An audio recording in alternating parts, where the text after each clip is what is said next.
Por favor, que você abra a tua Bíblia na carta de Paulo aos Filipenses.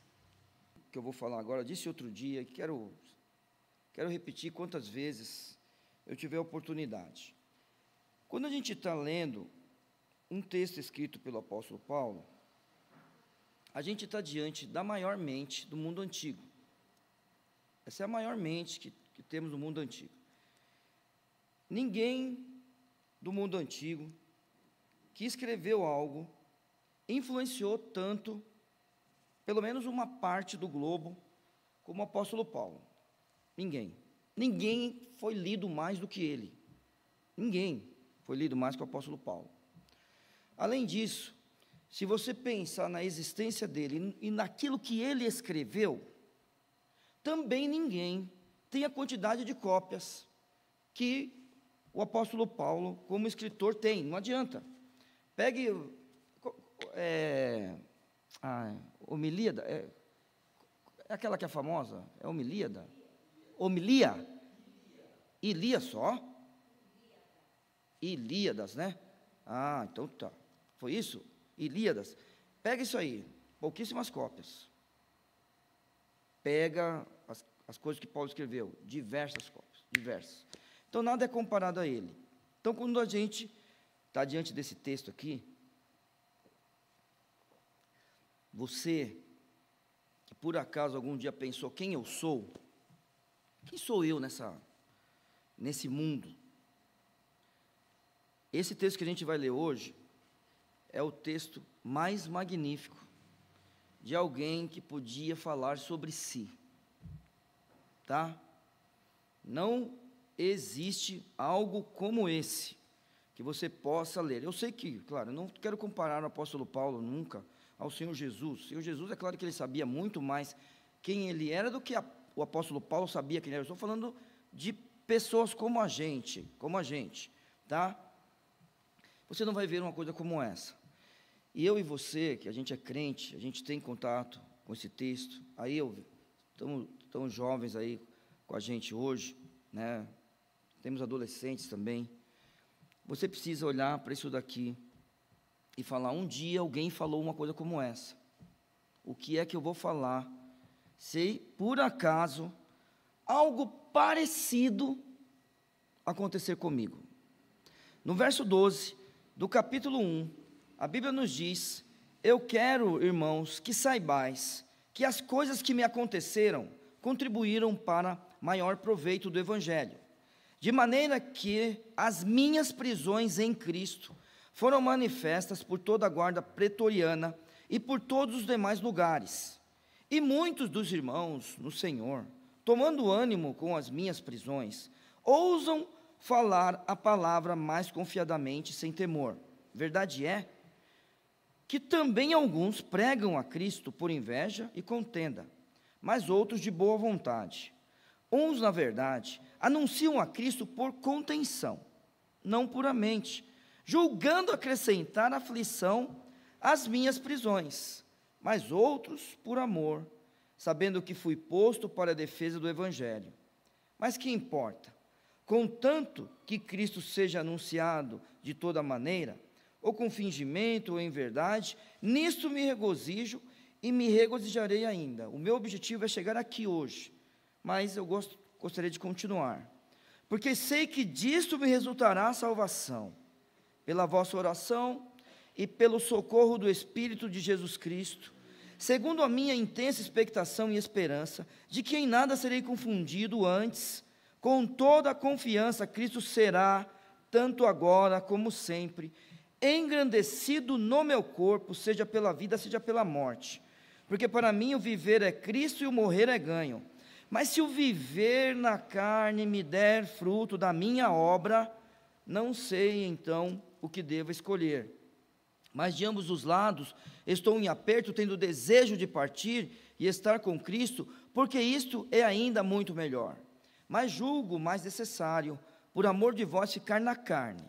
E tendo esta confiança, sei que ficarei, e permanecerei com todos vós para proveito vosso e gozo da fé, para que a vossa glória cresça por mim em Cristo Jesus, pela minha nova ida a vós. Obrigado, Senhor Deus, pela tua palavra, e obrigado, Senhor Deus, por textos que nos motivam a viver para Cristo, ó Senhor Deus, como esse. Que o Senhor nos abençoe a em todas as circunstâncias olhar para Cristo, olhar ao Senhor Deus para o avanço da tua obra e olhar ao Senhor Deus para a tua vontade e ter a esperança, ó Senhor Deus, de estar com o Senhor e, se o Senhor desejar, que a gente fique nessa terra para dar frutos, ó Pai. Abençoe o teu povo reunido hoje aqui, abençoe também aqueles que estão nos assistindo em casa, Santo Deus, para que todos nós, por meio da palavra, por causa dela, e também, ó Senhor Deus, guiados pelo Espírito Santo, possamos sair cheios do Senhor, cheios da palavra, cheios do Santo Espírito, para a glória do teu nome, em nome de Jesus, amém. Então, vamos lá para o verso 12, então, o apóstolo Paulo está olhando para a igreja que ele mais ama, essa é a igreja amada do apóstolo Paulo, a igreja que está em Filipos. Eu quero, irmãos, que saibais que as coisas que me aconteceram. Então, a gente precisa lembrar do que está acontecendo com Paulo. Verso 7. Como tendo por justo sentir isso de vós todos, porque vos retenho em meu coração, pois todos vós fostes, a Bíblia diz, participantes da minha graça, tanto nas minhas prisões, como na defesa e confirmação do Evangelho. Verso 13. De maneira que as minhas prisões em Cristo foram manifestas por toda a guarda pretoriana e por todos os demais lugares. Verso 14. E muitos dos irmãos no Senhor, tomando ânimo com as minhas prisões, ousam falar a palavra mais confiadamente, sem temor. Verso 16. Uns, na verdade, anunciam a Cristo por contenção, não puramente, julgando acrescentar aflição às minhas prisões. Eu quero, irmãos, que saibais que as coisas que me aconteceram, é isso que ele está falando. E aí eu quero ampliar, para fazer uma aplicação, o que tem acontecido conosco. O que é que tem acontecido conosco, que nos tem impedido, ou que tenha impedido Deus de fazer alguma coisa na vida da nossa igreja, na vida da nossa família, na nossa vida. Vamos só lembrar, nunca pense que o apóstolo Paulo ficou numa prisão de segurança máxima aqui no Brasil. Não pense nisso. Não pense nos filmes que você vê alguém sozinho numa cela. Nunca pode pensar numa coisa como essa. Eu estou falando do pessoal que é bem tratado.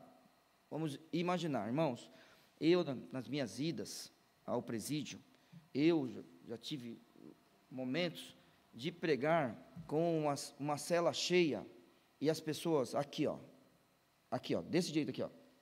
Eu aqui só ter espaço para o pequeno púlpito e todos eles aqui. Quando a gente conversava com eles um pouco, olhava as camas, imagina, 3, sei lá, não lembro direito, se 6 de cada lado, devia ser 6 de cada lado. Ah, aqui tem 6, aqui dormem 12 pessoas? Não, tem o pessoal que dorme no chão ainda. Mesmo assim, não pode pensar numa prisão no primeiro século. Paulo estava num buraco, irmãos, talvez. É que o texto, estou falando de suas prisões, tá? É que o texto, daqui a pouco a gente vai ver, mas está falando de uma guarda especial.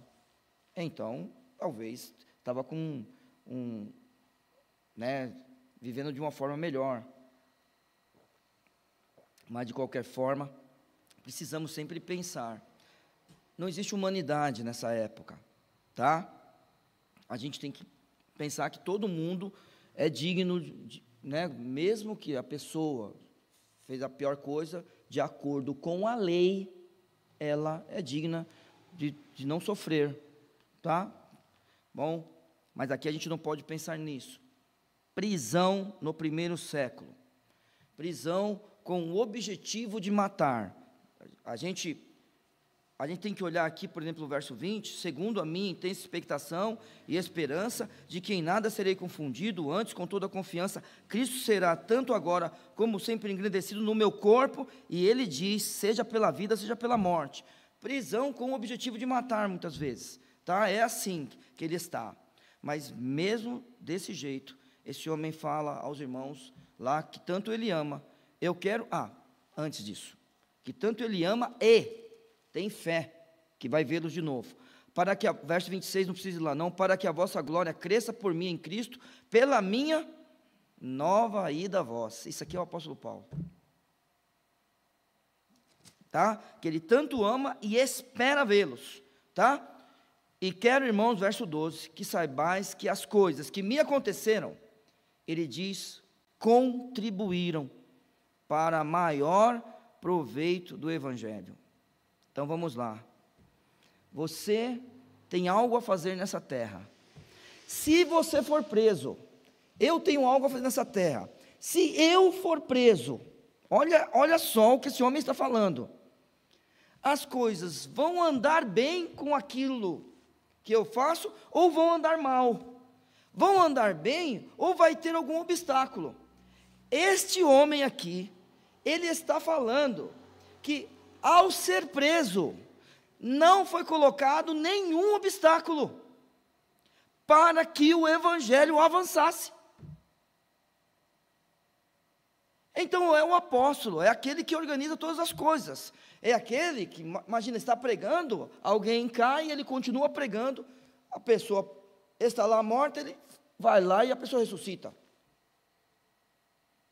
É disso que a gente está falando. A gente está falando, não é o caso de Paulo, né, mas como foi pregado, Pedro passava, o pessoal ficava debaixo da sombra dele. É disso que a gente está dizendo. Só que quando chega um momento da vida desse homem, ele fala assim, não, na verdade, eu ser preso, na verdade, o impedimento que me impuseram, eu não posso sair pela rua. Aquilo que estão fazendo para me prender, não prende o evangelho. Na verdade, é o contrário. Porque o verso 12 está dizendo que as coisas que aconteceram com ele fizeram o quê, irmãos? Olha aí. Contribuíram, é o contrário. Não foi posto obstáculo. Só que a gente tem que falar a verdade, irmãos. Tem que falar a verdade. Imagina quando o apóstolo Paulo foi preso e a notícia chegou para os irmãos. Porque esses irmãos aqui sabiam que Paulo estava preso. Ele não está, você já percebeu, né? Que ele não está escrevendo a carta para contar que foi preso. Não é disso que ele está falando. O negócio de Paulo é outro, quando ele escreve aos irmãos. Então, ele não está escrevendo para dizer que ele está preso. Não, os irmãos já sabiam. Imagine quando essa notícia chegou para os irmãos. Está preso. Você acha que alguém, vamos lá. Você acha que alguém, por exemplo, esmoreceu na fé? O que você acha? O apóstolo Paulo não está mais aqui. É o seguinte, quer ver? Eu vou me matar para o senhor ficar vivo.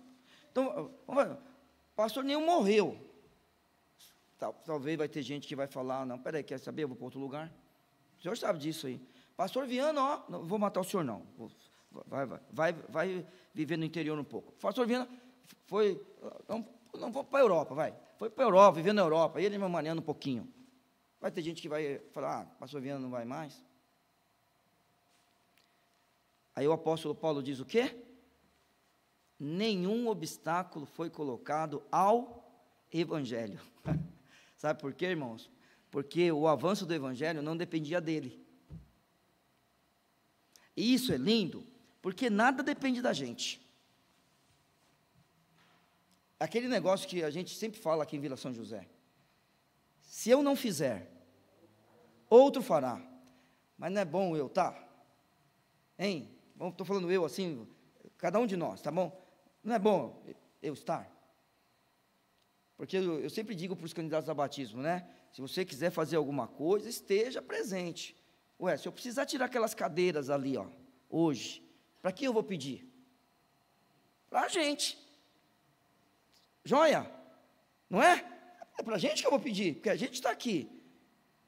Então, o avanço do Evangelho não depende da gente. Ô, Nil, como não depende? Você está falando que se eu não estiver aqui, eu não vou participar. Eu não vou participar, tá certo, mas outro fará. A questão não é bacana amanhã a gente levantar, né? Cedo e falar assim, Deus, onde o senhor vai trabalhar hoje? Que eu estou querendo ir para lá. Hein? Onde o senhor vai trabalhar hoje? O meu caminho é esse. Onde que o senhor vai agir? Porque eu estou querendo ir para lá. No seu caminho. Você está entendendo o que eu estou falando ou não? Eu não estou falando para você abandonar as coisas, não. Estou falando no seu caminho. Vai dizer que Deus não está trabalhando no nosso caminho? Porque agora preste atenção nisso aqui. Ele foi preso, não foi? Deus continuou trabalhando, a gente já não tem dúvida. O verso 12, não tem dúvida. Agora vem alguns exemplos. Porque agora ele vai falar como. Então, verso 12, vamos lá? Eu quero, irmãos, que saibais que as coisas que me aconteceram contribuíram para maior proveito do Evangelho, de maneira que as minhas prisões em Cristo foram manifestas por toda a guarda pretoriana e por todos os demais lugares. Antes de eu falar dessa guarda e desses demais lugares, eu quero que você olhe para o texto e me diga, por que esse homem foi preso? Por que esse homem foi preso? Olha, vamos olhar para o texto. Ele cometeu algum crime? Então, ele é um criminoso? Ele é um perseguido político, esse homem? Também não, né? Perceberam no texto? As prisões dele, o que está escrito na sua Bíblia? A sua está em Cristo? Alguém tem diferente? Marisabel, me ajuda. Opa! Favorecer, esse eu não vi não. Tá, qual é essa daí? Essa aí qual é? Como? Não, trinitariano não pode ser, irmão.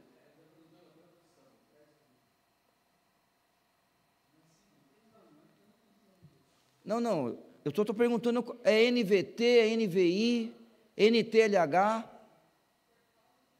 por causa de Cristo, a sua qual é? NVI, né?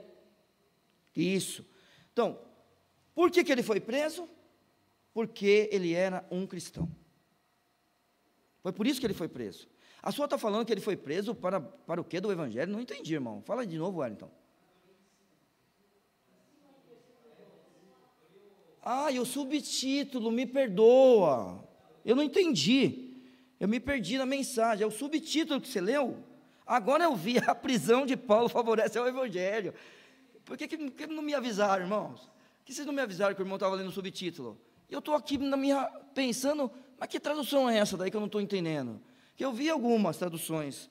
E eu não vi essa daí do que favorece o Evangelho, não, está errado. Eu depois ia ver a Bíblia do irmão, que eu ia falar, não, vou mandar para o pastor Viana, lá para os irmãos da Trinitariana, me ajudar nisso aí. Então, esse homem, ele foi preso porque ele era um cristão. É por isso que ele foi preso. Ele foi preso por causa da sua fé. Ele não cometeu nenhum crime e ele não está envolvido com política. A prisão dele, irmãos, as prisões, é em Cristo, é por causa de Cristo, é por causa de sua fé. Então, ótimo. Mas aí, olha, pastor Viana, pelo jeito aí, irmãozão, já me perdi aqui de novo no tempo. Então, aí a semana que vem a gente vê o que a gente faz, tá? Porque, vamos lá, porque só faltam 10 minutos, eu estou no verso 13 ainda. De maneira que as minhas prisões em Cristo, irmãos, foram manifestas por toda guarda pretoriana. Muito bem. A gente tem duas possibilidades aqui. Ou ele está no palácio do governador, ou ele está lá na casa do imperador. Bom, é o seguinte, se você estudou, e na sua cabeça, fala assim, não, Neil, quando o apóstolo Paulo escreve aos Filipenses, ele está preso em Roma, então ele está na casa do imperador. Essa guarda aqui é do jeito que está escrito na minha Bíblia, a guarda pretoriana. Porque é o seguinte, a palavra, eu não sei de grego, tá? Mas a palavra podia significar a tenda do general. Depois, na evolução da história romana, o grupo de guardas podia ser guardas na casa do governador. Só que em Roma não tinha casa do governador. Em Roma tinha o palácio do imperador. É claro, eu vou falar para os irmãos, é que conforme vai evoluindo, né, a gente vai tendo tanto comentário que depois a gente fica até com medo de falar algumas coisas. Mas eu vou tratar o assunto, pastor Viana. Aí depois eu acho que o irmão vai fazer a mesma coisa, eu acho. Mas se também não fizer, não tem problema. Eu vou tratar o assunto como se ele estivesse no palácio do imperador. Então, ele está em Roma. Então eu vou falar desse jeito. Mas alguns já está surgindo aí, pelo menos, alguns falam assim, não, isso aí significa a tenda do general. Na evolução dessa ideia de ter uma tenda para o general, né, um quartel-general nas batalhas de Roma, virou casa do governador, tá? Mas também pode ser realmente do jeito que está. Alguma Bíblia traz diferente de guarda pretoriana? Na trinitariana é assim. Alguém traz? O senhor traz como? Então tá certo, igual a minha. A guarda do palácio, tá vendo? Então, daí tem que ver. Tá vendo? Já quem escolheu já mais a ideia da tenda do general, tá vendo? Porque se for na guarda pretoriana, irmãos, do jeito que está na trinitariana, é o palácio de Nero. Opa, Nero? Depois eu vou ver. 60. Quem me ajuda aí? Quem é o imperador de Roma em 60? 60 e pouco. Pesquisa, faz alguma coisa com o celular aí para mim. Vê aí quem é. É Nero? Já é Nero? É Nero, né?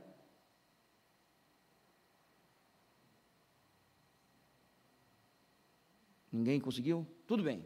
Tá. É Nero, pronto. Então ele está no palácio de Nero. Combinado? Jóia. Então vamos lá. Aí eu te falo. A prisão contribuiu ou não contribuiu? Se de 4 em 4 horas os guardas eram trocados. Hein? A gente não sabe quanto tempo ele ficou lá. Então vamos ver. Com todas as dificuldades que Paulo está passando, ele tinha direito a visitas? O que você acha? Sim. Porque senão Epafrodito não podia ter pego a carta. Ou alguém pegou a carta para levar para Epafrodito. Foi Epafrodito mesmo. Eu vou falando de memória, depois se eu estiver errado, vocês me corrijam, hein? Que leva a carta. Muito bem. Ótimo. Ele escreveu a carta aqui, ou alguém o ajudou a escrever a carta. Eu te digo, ele tinha, então, acesso a materiais para fazer isso? Tinha, está vendo? Só que daí, irmãos, é assim. Ele é um cidadão romano, ele, dentro de todas, guardando todas as proporções aí, ele é tratado com humanidade. Você está percebendo que ele pode escrever uma carta, ele pode receber visita. E é assim, irmãos, ele está dizendo para a igreja que esses homens ouviram do Evangelho. Agora vamos lá. Quem tinha que ser preso para que a guarda pretoriana ouvisse do Evangelho? Porque se não fosse o apóstolo Paulo, se fosse como outros cristãos foram presos, eles teriam ouvido, claro, mas ninguém olharia para ele, para um preso, que não fosse um cidadão romano e com todas as credenciais de Paulo. Paulo era um cidadão romano, irmãos. Paulo, querendo ou não, ele era um judeu, tá? Querendo ou não. Ele ia ser julgado pelos judeus, ele ia ser julgado por Roma. Esse era um homem diferente. E você nunca pode esquecer quem é o apóstolo Paulo. Depois, quando você vai lá para o final de Atos, eu vou até dar o texto para você. Eu não vou ler, porque eu só tenho pouco tempo. Eu só vou dar o texto. E você depois dá uma lidinha nisso daqui, ó. Deixa eu achar aqui. É Atos 21. Não. Não, peraí, não. É 21 mesmo, deixa eu ver. É isso mesmo, ó. Você lê, por favor, Atos, capítulo 21, do verso 37, até o verso 2 do capítulo 22. Ó, irmãos, 1, 2, 3, 4, 5, são 6 versículos, só para você ter ideia de quem é Paulo, tá? Então, quando o apóstolo Paulo, ele está preso, todo mundo percebe que ele é diferente. Você tem a certeza disso daí. Muito bem, ele está sendo aí apoiado pelos irmãos, e a Bíblia está dizendo que a guarda pretoriana, né, o apóstolo Paulo, inspirado pelo Santo Espírito, para nos dar exemplo, o que ele faz? Ele escreve que a guarda pretoriana, o evangelho foi manifestado ali, de maneira que nas minhas prisões em Cristo foram manifestas por toda a guarda pretoriana e por todos os demais lugares. Então, teve um proveito maior do evangelho, e esse povo da guarda imperial ouviu de Cristo. E a Bíblia continua a dizer, verso 12 de novo: e quero, irmãos, que saibais que as coisas que me aconteceram contribuíram para maior proveito do evangelho, de maneira que as minhas prisões em Cristo foram manifestas em toda a guarda pretoriana e por todos os demais lugares. Então, além de falar ali o evangelho, tá? É claro que é Paulo, é claro que é aquele que estão ali trabalhando com Paulo, todo mundo que está visitando Paulo, e não tenha dúvida que a gente tem que pensar em guardas também convertidos. Aí a Bíblia diz, e por todos os demais lugares. Então o evangelho vai se espalhando, mesmo com Paulo preso. Verso 14, para a gente ganhar um tempinho. E muito dos irmãos no Senhor, aí a Bíblia diz, tomando ânimo, verso 12, e quero, irmãos, que saibais que as coisas que me aconteceram contribuíram para maior proveito do evangelho. Verso 14, e muitos dos irmãos no Senhor, tomando ânimo com as minhas prisões, olha, então, peraí, prenderam Paulo, mas a gente tem que continuar. O apóstolo está preso. Algumas coisas ele tinha para dizer para nós. A gente tem que se organizar de novo. Essa igreja, por exemplo, está viva até hoje, vai completar 58 anos, este ano, mas teve um dia, que de um dia para o outro, ela ficou sem pastor. Todo mundo sabe dessa história? Eu não vou contar em detalhe, mas todo mundo sabe disso? De um dia para o outro. Então, num domingo tinha pastor, durante a semana ele não estava mais aqui. Certo? Não é questão dele ser preso, desapareceu, pronto. E aí, a igreja parou? Nem pode. A igreja continuou, os fiéis se levantaram. Paulo está preso. O que os irmãos fazem? Os fiéis se levantam. Vamos continuar.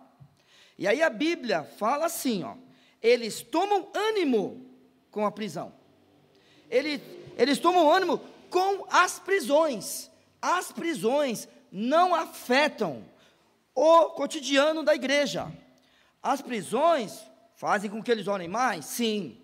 As prisões fazem com que eles peçam misericórdia de Deus na vida de Paulo? Sim.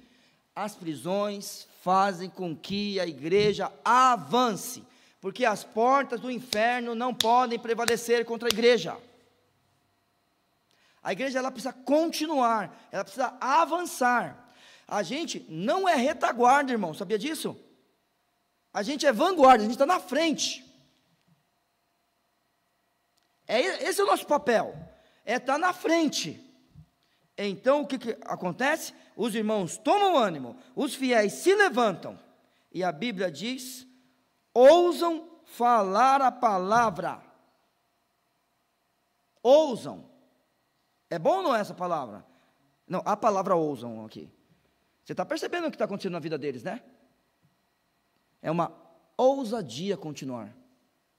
O que a igreja está dizendo para o Império Romano? Pode prender. A gente não para. Esse ano eu gostei de alguns pastores. Mandaram alguma coisa para um pastor, porque falou algo aí. e falaram que aquilo ali é racismo religioso. Vocês ficaram sabendo disso? Pastores se levantaram naquele tal de Twitter, ele falou, pode mandar prender eu também. Gostei daqueles homens, viu? Pode mandar prender, porque o que esse pastor falou está na Bíblia, e a gente tem o direito de falar. Gostei deles. Pode prender. Já que é uma ousadia falar, tinha um falando, eu estou brincando, tinha mais, tá? Tinha um falando, prenderam, agora vai ter 10. Questão é se a gente vai fazer isso um dia, se precisar. Porque eu vou dizer para os irmãos, um dia vai ter perseguição no mundo todo. E aí é que vai ter que ver se a gente vai fazer isso também. Pode matar todo mundo, pode prender todo mundo. Ousam falar, verso 14, para eu terminar, desculpa, já passei meu tempo, mas vou terminar. Ousam falar a palavra mais confiadamente. Então eles confiam mais em Deus, a Bíblia diz, sem temor. Já que Paulo foi preso, alguém tem que ir falar, pois eu vou. É isso, irmãos. A gente precisa se levantar quando as coisas parecerem que foram colocados obstáculos para nós. A gente tem que olhar para tudo aquilo lá e falar assim, não, isso é um incentivo para a gente, e a gente vai continuar. Se Cristo enfrentou a cruz, se os apóstolos enfrentaram prisões e morte, a gente também pode ter esse privilégio. Privilégio, irmão. Ah, mas eu vou morrer. É que você não é crente. Não estou falando de você, né, quando alguém fala, ah, não, eu acho errado a pessoa deixar os filhos morrerem, deixar a mulher morrer, a pessoa morrer. Ah, tá bom, o que você acha é o que você acha. Cristo não achou o que você achou, o que você acha. Os apóstolos não acharam. E eu também não vou achar o que você acha. É um privilégio. Naquele livro lá, Os Mártires, né, pastor Viana? A mulher se arrumou para morrer. Sabe dessa história? Sabe ou não? A mulher se arrumou para morrer. Então, já que vai matar todo mundo, eu estou pronta. Estava lá, prontinha, bonita. Não sei o que aconteceu na lista. Ou tiraram o nome dela, ou a pessoa que estava pegando os crentes pulou, ela foi atrás e falou assim, não, eu também sou, pode me levar. Pensa que ela foi para debaixo da cama? Fala mais ousadamente. Lembra do velhinho?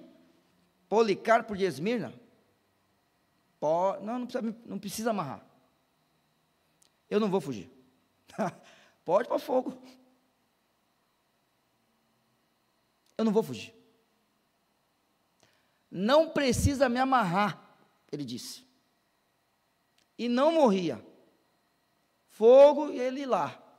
Aí vem o soldado romano e no coração. Irmãos, pode ficar tranquilo, não precisa se preparar não, que não tem preparo para isso. Que só de pensar em a gente queimar na fogueira, o coração já acelera. Eu sei que seu coração acelerou. Só de pensar. Mas na hora, Deus ele vai dar confiança para nós. Não precisa se preparar, é só vigiar. Obrigado, Senhor, pela Tua palavra, obrigado pelo cuidado.